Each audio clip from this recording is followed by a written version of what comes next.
अस्सलाम वालेकुम। आज की इस वीडियो में हम देखेंगे कि किस तरीके से आई फ्रेम से पेरेंट विंडो में कम्युनिकेशन की जाती है, मैसेजेस सेंड किए जाते हैं और किस तरीके से पेरेंट विंडो से आई फ्रेम पे कम्युनिकेशन वापस की जाती है।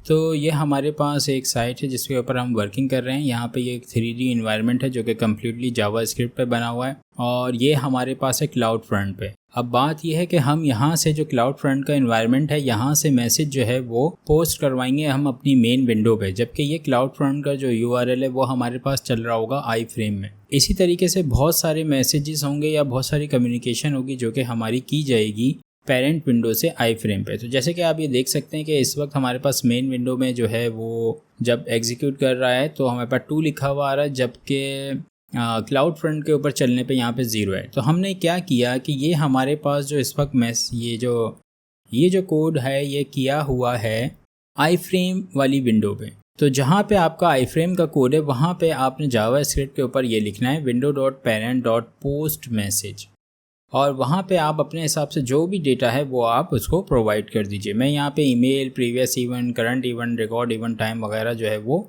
यहाँ से सेंड कर रहा हूँ। तो बात ये है कि यह आई फ्रेम से जो है ये मैसेज फायर होगा और ये हमारे पास आ जाएगा पेरेंट विंडो के पास। तो पेरेंट विंडो में हम ये किस तरीके से हैंडल करें और इससे हम क्या क्या फ़ायदा उठा सकते हैं। तो ये जो रिकॉर्ड इवेंट है ये इवेंट आईडी है।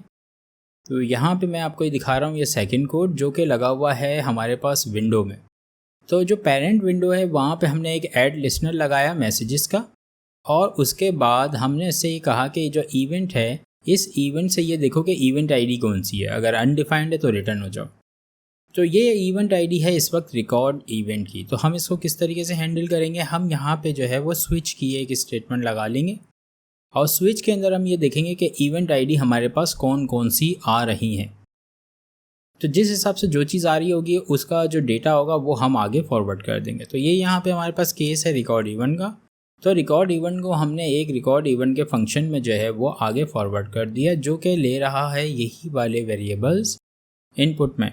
तो इन इनपुट को हमने जो है वो गेट किया किस तरीके से, इवेंट डेटा फिर डेटा डॉट ईमेल। तो 2 दफ़ा डेटा हो गया क्योंकि वहाँ पे भी जो हमारे पास इंफॉर्मेशन आ रही है वो डेटा के ही सेट में है।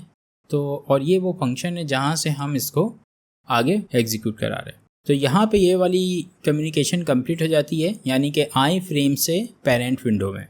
तो अब हम चलते हैं सेकंड कम्युनिकेशन पे यानी कि पेरेंट विंडो से आई फ्रेम की तरफ।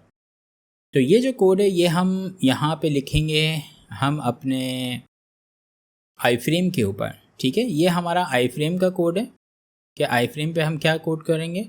तो आई फ्रेम पे जो हमारा कोड होगा वो कुछ इस तरीके से होगा कि हम यहाँ पे लिख देंगे कि window dot add listener messages और यहाँ से हमारे पास इवेंट होगा और ये हमारे पास सेट वर्ड टेक्स्ट 1 है और यहाँ पे हमें जो भी काम परफॉर्म कराना है वो हमने यहाँ पे लिख दिया। तो ये फंक्शन है, तो इस फंक्शन को हमने कॉल कर लिया है एड इवन लिसनर में।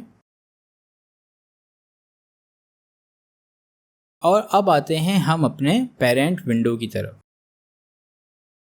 तो पेरेंट विंडो की तरफ जो मैसेज है वो कुछ इस तरीके से होगा।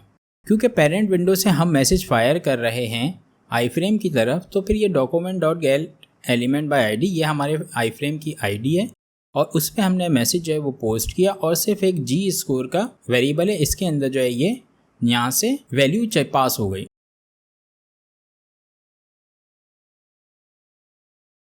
तो वैल्यू पास हो गई तो यहाँ पे ये ऐड लिसनर में मैसेजेस में आ गई। तो हम इसको यहाँ पे कैसे रीड करेंगे, इवेंट डेटा डेटा और ये जी स्कोर। तो ये जो डेटा है ये वाला डेटा है और ये जी स्कोर ये वाला वेरिएबल है। तो इस तरीके से हमने अपने मेन विंडो से कम्युनिकेशन को कंप्लीट किया आई फ्रेम पे। उम्मीद है ये वीडियो आपके बहुत काम आएगी। फिर मिलेंगे नेक्स्ट लेक्चर में। Take care, bye bye.